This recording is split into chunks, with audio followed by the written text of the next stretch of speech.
happen. Crack really became a problem when it starts to spread into the suburbs. Then it was like war on D.C., D.C. under siege. Then it was like 60 Minutes got involved. Right? Then it was, let's stop it. But when it was in the black communities, it was fine. Now, when you were dealing, Jay, were you ever afraid? Were you afraid of getting killed? Were you afraid of getting hurt? You know, the funny thing is, like, you become sort of numb. It becomes part of your life. If you're doing something every single day, you'll forget the danger and everything that's involved, and how 1 second can just change your whole life. What made you say, I'm done? Because that, you know, that lifestyle, you know what it is. It leads to two things: it's prison or going to jail. Like that's just a part of it. There's no escaping that. That's gonna happen. Absolutely, 100%. But other guys do it, and they know that that's gonna happen, and they still continue to do it. Why did you decide, I'm done? Well, I had a talent that I was ignoring for a while. You know, some people don't have things to fall back on, or they can't see that far. Now, you decide to pursue music. You quit high school in order to pursue it. Number one, was that a tough decision? And number two, did your mom dig it? Well, my mom didn't dig it, but it was a great decision for me. It wasn't tough for me. You know, I mean, I had my eyes on something, and you know, I was gonna get it done. Like, I don't recommend that, because there's very few successful rappers. You know, there's tons of lawyers and accountants and managers and all these other people who have long careers. Rappers have short careers for the most part, 2 or 3 years, and if you don't hit, you know, right out the gate, then, you know, you're pretty much in trouble.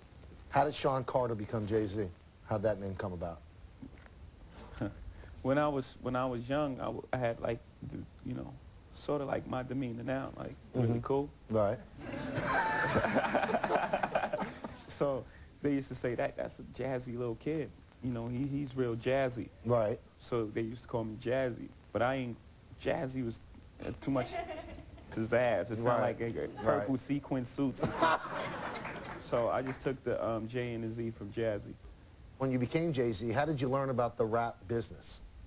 I wasn't really thinking about the business when I first came into it. I really just thought about a way out, and I thought about a way to tell my story.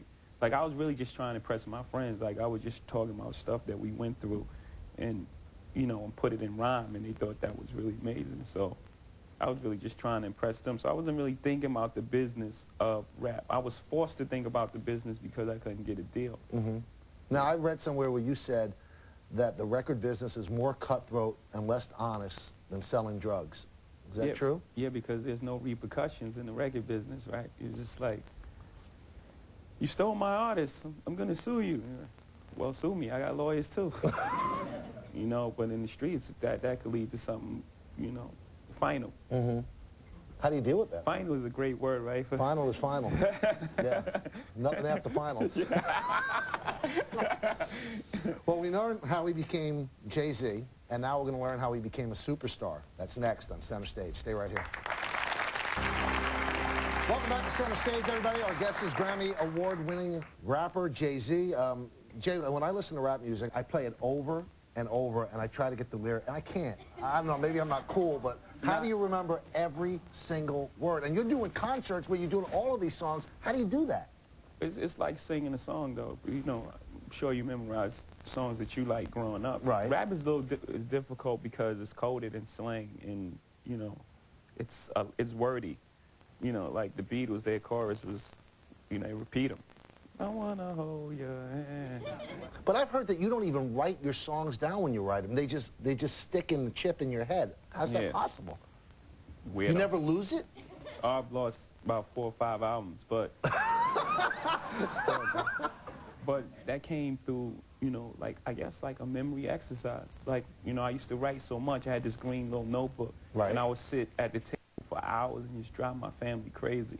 So then I start you know, moving around. I wasn't home as much. I had to memorize. I would still get these thoughts, so I had to memorize them till I got back home and put them in the notebook. So through memorizing 1 song, 2 songs, and I started having 4 songs, and then it just became what I did, I just memorized it and go to the studio and do it. Now, when you do a concert, I've been to like a Springsteen concert and a Billy Joel concert, and they have teleprompters there. All the words are there. You would think they'd know their songs. Do you have a teleprompter at your concerts? No, but the crowd helps me out a lot, too. Really? Everyone knows the words. Yeah. Is there ever a time that you forget? Allow me to reintroduce myself. My name is Mo. See? That's your teleprompter. Now, you released your first solo single in '96. It was called In My Lifetime. No. Solo single. There you go. Single. Yeah. I'm down with this. I did my research. We'll get back to the album. Yeah. Is it true that you sold that song out of the back of your car? Yeah. They had this record store down in Fulton Street, and I would take records there back and forth. And, you know, they wouldn't take all the records, so I would have the records, and I'd just be hanging out, and I'd just open the trunk, and people go play the music.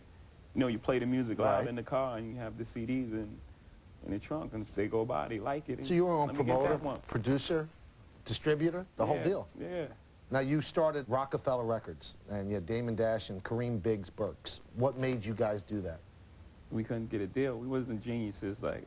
To start your own record, you had to be pretty smart. No, it was more out of necessity. We shopped our demo everywhere. We couldn't get a deal, so, you know, it was either give up or say, you know, we can do this. Also in '96, you released your first album, Reasonable Doubt. Yeah. And that was with Primary Records, and it was well received. Did it sell okay? Well, over time it went platinum, but when it first came out, you know.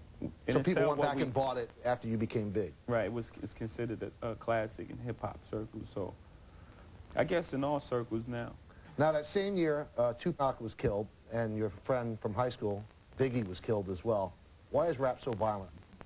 You got to figure we come from, you know, violent neighborhoods. So when you become a rap star, that's not it. Like, you crossed the line, you made it, and you look back at everybody, you're like, you can't touch me now. I'm a rapper. Right. I got a deal. So, you know, it just don't cut off like that. So we're from violent neighborhoods. You know, these are problems that stem from the neighborhood that follow you into your career as a superstar. But you can't go back. Cut off. You can't go back to the Marcy Projects now, can you? Of course I can. But aren't you afraid? No. Really? I'm not afraid of my own people. Really? No, I'm not afraid of my own people. That's crazy to me. You know? But how about, there might be people that are jealous of Jay-Z's success. Aren't you afraid of that? Jealousy's ugly. I'm more afraid of the people in the corporate world that's afraid of my success. Really?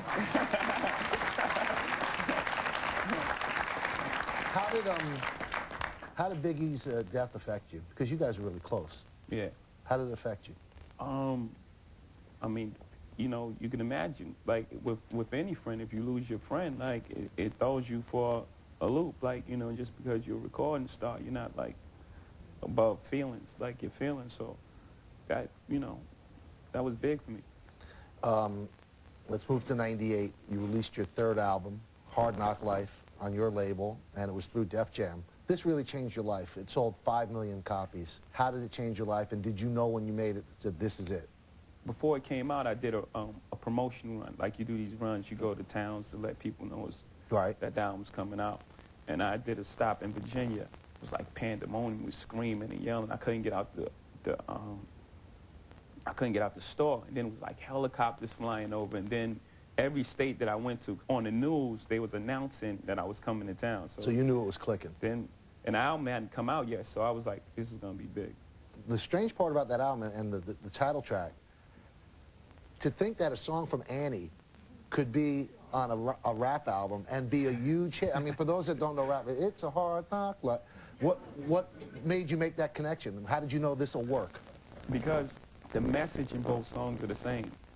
The message of the orphan, you know, and the message of the guy who grew up in the project is pretty much the same. That hard knock life and, you know, going through adversity to reach the big house or wherever, you know, you have dreams of going. Well, Jay-Z, with all this music, ends up winning a Grammy Award, but at the beginning, he's not too cool about going. We'll explain when we return to Center Stage. Jay, I'm wondering, when your mom calls you, does she call you Jay or does she call you Sean? She calls me Sometimes if she's upset, she calls me Sean. If she calls me Jay if she's being cool, because she thinks she's cool. The album Hard Knock... Let me correct that. She's pretty cool. Right, but she thinks she's cooler than she is. Yeah. The album Hard Knock Life made you a star, as we said, international star, and you had a 52-city tour that was sold out everywhere. Why do you think that your music resonates with so many people?